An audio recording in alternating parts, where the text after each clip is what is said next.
YouTube ரசிகர்களே, மீண்டும் உங்களை சந்திப்பதில் மிக்க மகிழ்ச்சி. எங்களின் முதல் பதிவான ஸ்ரீ விஷ்ணு தத்துவ மகிமையை பார்த்திருப்பீர்கள், கேட்டிருப்பீர்கள், படித்தும் இருப்பீர்கள். மேலும் பல விஷயங்களை தெரிந்து கொள்ள ஆவலாக உள்ளீர்கள் என தெரிகிறது.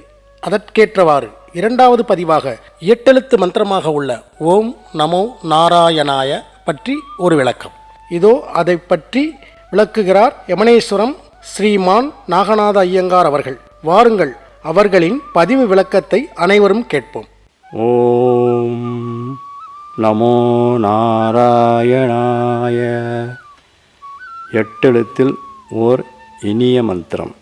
ஓம் என்ற எழுத்தின் விரிவாக்கத்தை முதலில் காண்போம். ஓம் என்ற ஓர் எழுத்தானது ஆ உ மா என்ற 3 எழுத்துக்களின் சேர்க்கையாக வேதங்களில் கூறப்பட்டுள்ளது. அகாரமாகிய விஷ்ணுவை அடைவதற்கு உகாரமாகிய லட்சுமியின் அருளை மகாரமாகிய ஜீவாத்மாவானது பெற வேண்டும். கடைசியாக உள்ள புள்ளி அல்லது பிந்து சப்தம் பரமபதத்தை குறிப்பது. ஆகையால் தான் பெரும்பாலான பக்தர்கள் பெருமாள் கோவிலுக்கு செல்லும் பொழுது முதலில் மகாலட்சுமி வணங்கிய பிறகு கருவறையில் உள்ள ஸ்ரீமன் நாராயணனை வணங்குவது வழக்கம். பிரஜாபதியான பிரம்மாவானவர் பகவானின் முகமண்டலத்திலிருந்து உருவான 4 வேதங்களையும் சுருக்கினார். அவ்வாறு சுருக்குவதின் மூலம் பூ என்பது ருக்வேத சாரமாக உண்டாயிற்று, புவ என்பது எஜுர் வேத சாரமாக உண்டாயிற்று, சிவ என்பது சாமவேத சாரமாக உண்டாயிற்று. 3 வியாகிருதிகளாகிய அந்த பரிசுத்தமான பொன்கட்டிகளை உருக்கினார். உருக்கின அவற்றிலிருந்து அவற்றின் சாரமான ஆ உ மா என்னும் 3 எழுத்துக்கள் உண்டாயின. அவற்றை ஒன்று கூட்டினார். அதுதான் இந்த ஓங்காரம் ஆயிற்று என அதர்வண வேதத்தில் கூறப்பட்டுள்ளது. இதனை அனுசரித்தே பகவான் ஸ்ரீகிருஷ்ணர் எழுத்துக்களில் ஓம் என்ற எழுத்து நான் என்றும், மேலும் எவன ஒருவன் அந்திம ஸ்மரணை என்னும் கடைசி காலத்தில் ஓம்காரவாசியனாக என்னையே நினைத்து உயிர் துறக்கிறானோ அந்த பக்தன் என்னையே வந்தடைகிறான் என்று தன் பொருட்டு பகவத்கீதையில் ஸ்ரீகிருஷ்ணர் கூறியுள்ளார்.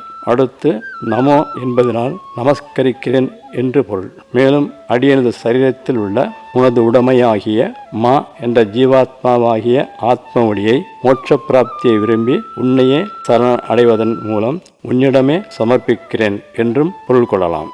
அடுத்து நாராயணாய என்பதின் விரிவாக்கம். சூரியனது ஒளி உலகெங்கும் பிரகாசித்தாலும் தங்கம், வெள்ளி, வைரம் போன்ற நவரத்தினங்களிலும் மற்றும் நீரிலும் கண்ணாடியிலும் விசேஷமாக பிரகாசிக்கிறது. அதுபோலவே பசுவானது தனது சரீரம் முழுவதும் பால் சுரக்கும் உணர்வுகளை கொண்டிருந்தாலும் தனது காம்புகளின் வழியாக பாலை கொடுக்கிறது. அதுபோலவே சர்வம் விஷ்ணுமயம் ஜெகத் என்கிற அடிப்படையில் பகவான் எங்கும் நீக்கமர நிறைந்திருந்தாலும் 5 நிலைகளில் விசேஷமாக எழுந்தருளுகிறார். அவை பரநிலை, வியூகநிலை, விபவநிலை, அந்தர்யாமித்துவ நிலை, அச்சாநிலை ஆகிய 5 நிலைகளாகும். முதலாவதாக பரமநிலை பற்றி கூறும் பொழுது 1000 கோடி சூரியர்கள் ஒரே சமயத்தில் உதித்தால் எந்த அளவு பிரகாசம் உடையதாய் இருக்குமோ அது போன்றதொரு பிரகாசம் உடையதாயும் மிக உயர்ந்த ஸ்தானமான பரமபத ஸ்தானத்தில் திவ்ய புருஷனான ஸ்ரீமன் நாராயணன் சங்கு சக்கர கதாதாரிகள் கூடிய திவ்ய மங்கள திருமேனியுடன் எழுந்தருளி உள்ளார். இவரே சகல புவனங்களில் உள்ள சப்த ஜீவராசிகளையும் ரட்சிக்கிறார். அனைத்திற்கும் காரண காரியமாகவும் விளங்குகிறார். தனக்கு சரீரமாக விளங்கும் நாரம் எனப்படும் ஜீவாத்மாவாகிய ஒளிக்கு இகபர சுகங்களை அளித்து இறுதியில் தன்னையே லயமடைய செய்யும், அதாவது அயனம் அடைய செய்யும் மோட்ச பிராப்தி ஆத்மாவிற்கு பிறப்பற்ற தன்மையை அளிப்பதால் நாராயணன் எனப்படுகிறார். இரண்டாவதாக யூகநிலை. பரநிலையிலிருந்து தனது நினைவின் சிறு பகுதியாக திரிபாத் விபூதியை சங்கல்பத்தால் தோற்றுவித்தார். அவை சங்கர்ஷனர், பிரத்யும்னர், அனிருத்தர் ஆகிய 3 வியூகமூர்த்திகள் ஆகும். இதற்கு திரிபாத் விபூதி என்று பெயர். அதில் அனிருத்தர் என்ற வியூகமூர்த்தியிலிருந்து முதல் அவதாரமான மகாவிஷ்ணுவானவர் தன்னிடமிருந்து தோன்றிய நாரம் எனப்படும் திருப்பார்க்கடலில் ஆதிசேஷன் மீது ஜெகதர்ஷன சிந்தனையுடன் கூடியவராய் எழுந்தருளியும் விஸ்வசேனர், கருடர், நாரதர், தும்புரு போன்ற நித்திய சூரிகளால் துதிக்கப்படுவராயும் ஸ்ரீயாகிய லட்சுமியுடன் ஸ்ரீதேவி பூதேவி சமேதராய் எழுந்தருளியும் பக்தர்களின் விருப்பங்களை நிறைவேற்றுபவராயும் உள்ளபடியால் நாராயணன் எனப்படுகிறார்.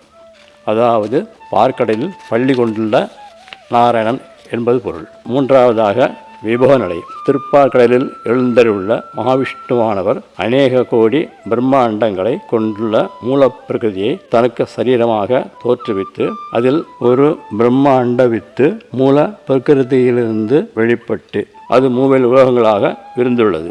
அந்த விரிவாக்கமானது ஒரு விசேஷமான சரீரமாகிய விஸ்வரூபியாய் உள்நுழைந்து பகவானால் தரிக்கப்பட்டு சயன நிலையில் மகாலட்சுமியால் வருடப்பெற்று திருப்பாத கமலங்களிலிருந்து வெளிப்பட்டுள்ள நாரம் எனப்படும் ஆவரணதலமாகிய ஆகாய கங்கையில் பிரம்மாண்டம் மூழ்கிவிடாமல் நிற்பதெல்லாம் நெடுமால் என்ற ஆழ்வார்கள் போற்றுதலின்படி மூவேல் உலகில் உள்ள ஜீவர்களும் பொருட்களும் காப்பாற்றப்பட்டு இருக்கின்றபடியால் நாராயணன் எனப்படுகிறார். அவ்வாறு தரிக்கப்படும் பொழுது பகவான் ஷட்குண பூர்ணனாயிருக்கையால், அதாவது சம்பூர்ணமான ஐஸ்வர்யம், கீர்த்தி, வீரியம், செல்வம், ஞானம், வைராக்கியம் என்னும் 6 குணங்களால் வியாபிக்கப்படும் பொருள்களின் தோஷங்கள் ஒட்டாமல் ஒரு விசேஷமான சரீர நிலையில் விஸ்வரூபியாய் தாங்கியுள்ளபடியால் நாராயணன் எனப்படுகிறார். மேலும் மூவேல் உலகங்களில் ஏதேனும் ஒரு உலகில் எப்பொழுதெல்லாம் தர்மம் குறைந்து அதர்மம் மேலோங்குகிறதோ அப்பொழுதெல்லாம் சாதுக்களையும் பக்தர்களையும் காக்கும் பொருட்டு அவதாரங்கள் பல எடுத்து தர்மத்தை நிலைநாட்டவும் செய்கிறார். இது விபவ நிலையில் அடங்கும். உதாரணமாக 3 அடிவைப்புகளால் மூவேல் உலகங்களையும் அளந்த வாமன அவதாரமும் இதில் அடங்கும். 4வதாக அந்தர்யாமித்துவ நிலை. நரன் எனப்படும் மனிதனின் கழுத்தின் மூலத்திற்கு கீழேயும் தொப்புளுக்கு மேலேயும் கட்டை விரல் அளவில் தாமரை மொக்கை போல் தலைகீழாக இதயம் இருக்கிறது. இந்த இதயமானது நாம் நினைப்பது போன்ற பௌதிக இதயம் அல்ல. இது ஒரு ஆத்மீக ஹிருதயம். இதன் நடுவில் நுட்பமான துவாரம் ஒன்று உள்ளது. அதனுள்ளே ஜீவாத்வாமாகிய தெய்வீக ஒளி உள்ளது. அந்த ஜீவாத்வாமாகிய ஆத்ம ஒளியை சரீரமாக கொண்டு பரம அணுவாய் பகவான் அந்தர்யாமியாய் அதனுள் எழுந்தருளி உள்ளார். அதனால் தானன்றோ நமது சரீரத்தில் 9 துவாரங்கள் இருந்தாலும் பிராணன் எனும் உயிர் வெளியே வராமல் பகவானால் தாங்கப்பட்டு உள்ளது. அவர் நற்காரியங்களில் நம்மை தூண்டுபவராகவும் அனைத்திற்கும் சாட்சியாய் இருப்பதாலும் நாராயணன் எனப்படுகிறார். அர்ச்சா நிலை 5வது நிலை. இது பஞ்சபூதங்களாகிய ஆகாசம், காற்று, நீர், அக்னி, மண் முதலியவற்றை யாகரூபியாய் ஆராதிக்கப்பட்டு அதை ஞானாக்னியாக்கி கும்பத்தில் உள்ள நாரம் எனப்படும் தீர்த்தத்தில் சிறியப்பதியாகிய மகாவிஷ்ணுவின் காயத்ரி மந்திரம் துவங்கி அவருக்கு சரீரமாய் உள்ள சகல தேவதைகளின் மந்திரங்களும் பின்தொடர யாக குண்டங்களில் பூர்ணாகதி மூலம் பூர்த்தியடையச் செய்து பஞ்சசுத்தங்களாகிய ஜபபாராயணங்கள் மூலம் ஆராதிக்கப்பட்டு அமிர்தம் நிறைந்த கலசமாக்கப்படுகிறது. அதை கர்ப்பகிரகத்தின் மேல் உள்ள அஷ்டாங்க விமான கோபுரத்தின் தங்க கலசத்தின் மீது அபிஷேகம் செய்யப்படுவதன் மூலம் கீழே கர்ப்பகிரகத்தில் உள்ள திருமூர்த்திகளில் பகவானின் சாநித்தியம், அதாவது அனுக்கிரகம் கிடைக்கப்பெற்று தனது பக்தர்களின் கோரிக்கைகளை நிறைவேற்றுபவராக இருப்பதால் நாராயணன் எனப்படுகிறார்.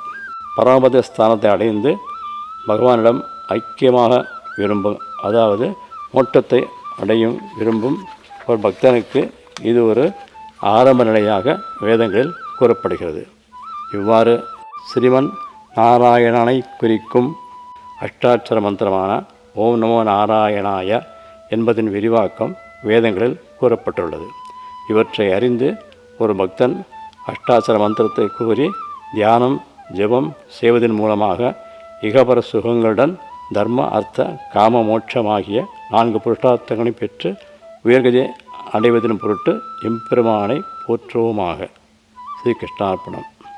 மேலும் எம்பெருமான் ஸ்ரீமன் நாராயணனை பற்றி விரிவான விளக்கங்கள் பெற நமது சேனலை சப்ஸ்கிரைப் செய்யவும், மேலும் நமது வீடியோவை லைக் பண்ணவும், ஷேர் பண்ணவும்.